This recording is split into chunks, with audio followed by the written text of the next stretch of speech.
ભાવનગર શહેરમાં મધ્યમ વર્ગના પરિવારની વારે આવ્યા શક્તિસિંહ ગોહિલ। ગઢેચી નદીના શુદ્ધિકરણ માટે મહાનગરપાલિકા 800 જેટલા દબાણો હટાવી જઈ રહી છે, જેને લઈ કોંગ્રેસ દ્વારા રેલી સ્વરૂપે ઉગ્ર વિરોધ સાથે આવેદન આપવામાં આવ્યું હતું। ડિમોલેશન મુદ્દે આક્રમક અંદાજમાં શક્તિસિંહ ગોહિલે કહ્યું કે ભારતીય જનતા પાર્ટી અને કોર્પોરેશન અમાનવીય નિર્ણય કર્યો છે। ડિમોલેશનના કારણે હજારો લોકો બેઘર થશે। જો ગરીબોના મકાન હટાવવામાં આવશે તો તેમની હાઈ ભાજપને ખાઈ જશે। ભાવનગર શહેરના પોરતળાવ આરટીઓ રોડથી શરૂ કરી અને ગઢેચી વડલા થઈ કુંભારવાડાના ખાર વિસ્તાર સુધીના 8 કિલોમીટર લંબાઈ ધરાવતી ગઢેચી નદીમાં ગટરનું ગંદુ પાણી છોડવામાં આવી રહ્યું છે, જેના શુદ્ધિકરણ અને નવીનીકરણ માટે પ્રોજેક્ટ હાથ ધરવામાં આવ્યો છે, જે માટે આ કેનાલમાં કાંઠા વિસ્તારમાં 40 વર્ષ કરતાં વધુ સમયથી સરકારી જમીન પર મકાનો બનાવી વસવાટ કરતા સ્થાનિક પરિવારના લોકોને મહાનગરપાલિકા દ્વારા મકાન સહિતના દબાણો તાત્કાલિક હટાવી લેવા માટે નોટિસો ફટકારવામાં આવી છે। ત્યારે અહીં વસવાટ કરતા ગરીબ અને મધ્યમ વર્ગીય પરિવારો લાંબા સમયથી આ સ્થળ પર વસવાટ કરતા હોય અને મોટાભાગના પરિવારો પાસે ઘરનું ઘર બનાવી શકે એવી કોઈ જ આર્થિક વ્યવસ્થા ન હોવાને કારણે રાજ્ય સરકાર દ્વારા સૌપ્રથમ આ વિસ્થાપિતો માટે આવાસ યોજનામાં ફ્લેટની ફાળવણી કરવામાં આવે અથવા પ્લોટ ફાળવવામાં આવે અને ત્યારબાદ ડિમોલેશન કામગીરી હાથ ધરવામાં આવે તેવી માંગ કરવામાં આવી છે। જે માંગને લઈને અગાઉ અલગ અલગ સંસ્થાના નેજા હેઠળ જિલ્લા કમિશનરને રજૂઆત કરવામાં આવી હતી, જેનું કોઈ નિરાકરણ નહીં આવતા આજે રાષ્ટ્રીય કોંગ્રેસ નેતા શક્તિસિંહ ગોહિલ તથા ધારાસભ્ય જિગ્નેશ મેવાણીની આગેવાનીમાં જસોના ચોકથી મનપા કચેરી સુધી ન્યાય યાત્રાનું આયોજન કરવામાં આવ્યું હતું। આ યાત્રા અગાઉ જસોના ચોક ખાતે સભા યોજવામાં આવી હતી, જેમાં ભાવનગર શહેર કોંગ્રેસના શક્તિસિંહ ગોહિલ અને ધારાસભ્ય જિગ્નેશ મેવાણીએ શાસક પક્ષ પર આકરા પ્રહારો કર્યા હતા। શક્તિસિંહ ગોહિલે રાજ્ય તથા કેન્દ્રમાં રહેલી ભાજપ સરકાર પર પ્રહારો કર્યા હતા અને સરકારની નીતિ રીતિની આકરા શબ્દોમાં નિંદા કરી હતી। આ રેલીમાં સંભવિત વિસ્થાપિતો મોટી સંખ્યામાં જોડાયા હતા। આ રેલી સાથે કોંગ્રેસના દિગ્ગજોએ કમિશનરને મળી અને વિસ્થાપિતો માટે ન્યાયની માંગ સાથે આવેદનપત્ર પાઠવ્યું હતું। મહાનગરપાલિકાએ 800 જેટલી નોટિસ ગઢેચી નદીના શુદ્ધિકરણને લઈને આપવામાં આવી છે। 70 કરોડ રૂપિયાનો રાજ્ય સરકારનો પ્રોજેક્ટ છે, જેમાં અમૃત 2 અંતર્ગત પ્રોજેક્ટનું કામ શરૂ કરાયું છે। ત્યારે હવે તંત્ર દ્વારા હાથ ધરવામાં આવેલ વિકાસ કાર્યો કે ડિમોલેશન પર બ્રેક લાગશે કે કેમ તે જોવું રહ્યું। ભાવનગર ખાતે ન્યાય યાત્રામાં ઉપસ્થિત રહેલ ગુજરાત કોંગ્રેસ પ્રમુખ શક્તિસિંહ ગોહિલ અને વડગામના ધારાસભ્ય જિગ્નેશ મેવાણીએ અમરેલીમાં પાટીદાર યુવતીના સરઘસ કાઢવા મુદ્દે ભાજપ સરકારને આડે હાથ લીધી હતી। તેમણે જણાવ્યું કે મોટા બુટલેગરો ઝડપાયા હોય ત્યારે ક્યારે તેઓનું સરઘસ કાઢવામાં આવ્યું નથી। કોઈ ભાજપના કાર્યકર કે નેતા ઝડપાયા હોય તો તેનું પણ ક્યારેય સરઘસ કાઢવામાં નથી આવ્યું। સરકાર મોટા માથાઓને શાવરી નાના લોકોને ટાર્ગેટ કરી રહી છે, જેને બંને નેતાઓએ સખ્ત શબ્દોમાં વખોડી કાઢી છે।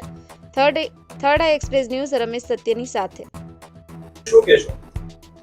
કેટલાય વર્ષોથી જે લોકો શ્રમિકો છે, મહેનતકશ લોકો છે, પરસેવો પાડીને ઈંટ ભેગી કરીને જેમણે ઘર બનાવ્યા છે, કોઈની બીજી ત્રીજી પેઢી એ જ ઘરમાં છે, એવા લોકોના 1000 કરતા વધારે લોકોના ઘર તોડી પાડવા માટે ભારતીય જનતા પાર્ટીની સરકાર અને કોર્પોરેશને અમાનવીય નિર્ણય કર્યો, જેના વિરુદ્ધમાં અનેક લોકો આક્રોશિત હતા। ભાવનગરના અમારા કાર્યકારી અધ્યક્ષ અને ધારાસભ્ય જિગ્નેશભાઈ મેવાણી સાથે આજે અહીં એ લોકોની તકલીફને વાચા આપવા માટે કોંગ્રેસ પક્ષે અસરગ્રસ્તોની સંકલન સમિતિ સાથે સંકલન કરીને જન આક્રોશ રેલી કાઢી હતી।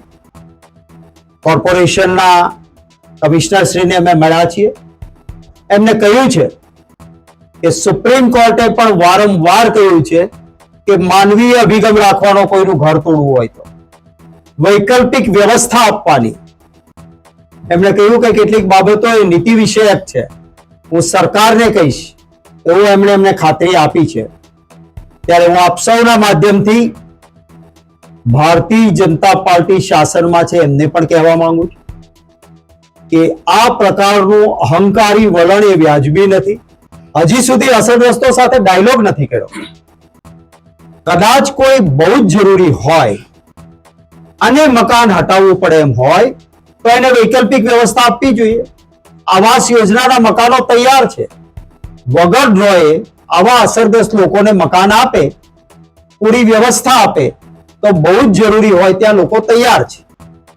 બંને બાજુ પહોળા રસ્તા કરવાની જરૂર નથી। આમાં ઘણા મકાનો એવા છે કે જેને કૃષ્ણકુમારસિંહજી મહારાજા સાહેબે આપેલા ઘર માટેની જગ્યામાં બનેલા મકાનો છે।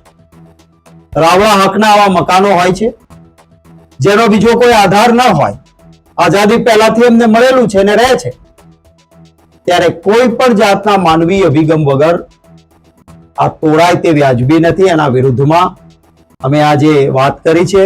હું આશા રાખું છું કે કંઈક ડાપણ સરકારને પણ સૂझे, नहीं तो हाय गरीब की कदी न खाली जाए, मुए ढोर के चर्म से लोहा भी भस्म हो जाए.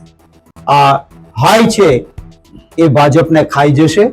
માટે અમારી માનની જિગ્નેશભાઈ મેવાણી, અમારા એસસી સેલના કન્વીનર હિતેન્દ્રભાઈ પીઠડિયા, અમારા શહેર અને જિલ્લાના આગેવાનો, સંકલન સમિતિના એમના સભ્યો સાથે આજે ભાવનગરમાં એવા ઘણા લોકો કે જે સીધા અસરગ્રસ્ત નથી, પણ અન્યાય થાય ત્યારે ભાવનગરની પરંપરા છે કે મને અન્યાય થયો કે ન થયો, બીજાને અન્યાય થાય છે ત્યારે ભાવનગર એક બનીને હંમેશા લડ્યું છે.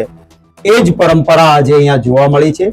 મારા વાલા ભાવનગર વાસીઓનો પણ આ માટે આભાર માનું છું. અચ્છા શક્તિભાઈ, એ ડિમોલેશન કરવામાં આવ્યું હતું આ જ પ્રોજેક્ટમાં, એટલે કહ્યું કે સત્તાના નશા મારેલી ભારતીય જનતા પાર્ટી સુધરવાની જરૂર છે.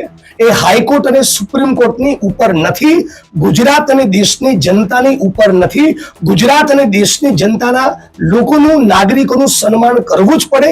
જ્યારે હાઈકોર્ટના સુપ્રીમના અનેક જજમેન્ટ કહેતા હોય કે ઝૂંપડું ત્યાં ઘર અને વૈકલ્પિક વ્યવસ્થા વગર ક્યાંય કોઈ પણ વ્યક્તિને હટાવવો નહીં, એની ઉપરવટ જઈને આ જ્યારે સરકાર કરવા બેસી છે તો સરકારને સવાલ કે તમારા બિલ્ડરો જે તમને બહુ પસંદીદા છે, તમારા નેતાઓ જેમણે ગૌચરો સહિત અનેક જમીનો ગેરકાયદેસર હડપ કરી છે, ત્યાં બુલડોઝર નહીં અને શ્રમિકની છાતી પર બુલડોઝર ફેરવો, આ નીતિએ કોઈ પણ સંજોગોમાં વિપક્ષ તરીકે અમે ચલાવવાના નથી અને છે એટલી તાકાત લગાવીને આ ગરીબો માટે અમે લડવાના છીએ. જિગ્નેશભાઈ, સામાન્ય વર્ગના લોકો છે, જો જરૂર પડે તો કોંગ્રેસ દ્વારા સુપ્રીમ કોર્ટ અને હાઈકોર્ટના દરવાજા ખખડાવવામાં લીગલ ઇન્ટરવેન્શન કરવાનું હોય એ પણ કરીશું.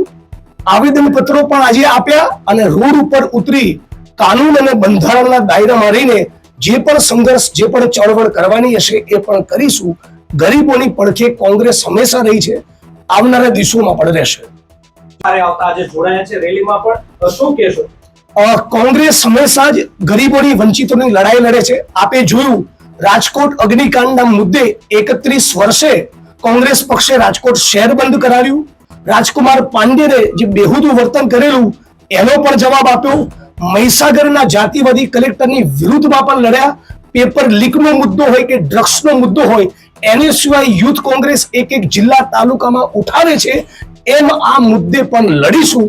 અમારી સક્રિયતા વિશે તમે મીડિયાના મિત્રો સતત બતાવતા રહેજો એવી આપને વિનંતી છે. જિગ્નેશભાઈ, છેલ્લો સવાલ છે. ભાવનગરની જે ડૂબની જગ્યા છે ત્યાં મોટા માથાઓએ લાંબા સમયથી જે દબાણ કર્યું છે, પરંતુ કોર્પોરેશનનો વર્ષો વીતી ગયા છતાં પણ ત્યાં પગલા લેવામાં નથી આવતા. ખાલી ભાવનગર શહેરની સમગ્ર ગુજરાતના લગભગ દરેક તાલુકા અને શહેરના દરેક મોહલ્લામાં છેલ્લા 30 વર્ષ દરમિયાન ભારતીય જનતા પાર્ટીના સાંસદો, ધારાસભ્યો, આગેવાનો, નેતાઓ દ્વારા સેંકડો એકર જમીનો ગેરકાયદેસર રીતે હડપ કરવામાં આવી છે.